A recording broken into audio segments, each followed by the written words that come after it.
High demand, low competition.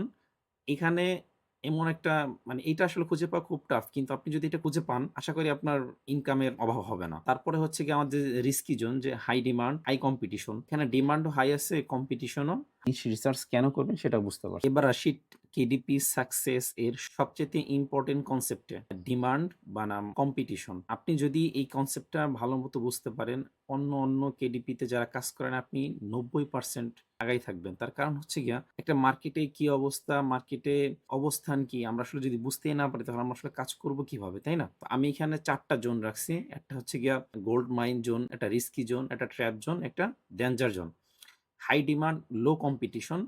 এখানে এমন একটা এটা আসলে খুঁজে পাওয়া খুব টাফ। কিন্তু আপনি যদি এটা খুঁজে পান, আশা করি আপনার ইনকামের অভাব হবে না। তারপরে হচ্ছে গিয়ে আমাদের রিস্কি জোন যে হাই ডিমান্ড, হাই কম্পিটিশন। এখানে ডিমান্ডও হাই আছে, কম্পিটিশনও।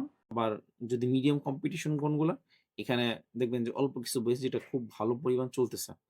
আবার হাই কম্পিটিশন যেটা সেটা যে সবাই এখানে established এখানে পুরাতন নতুনদের কোনো আসলে সুযোগই নেই।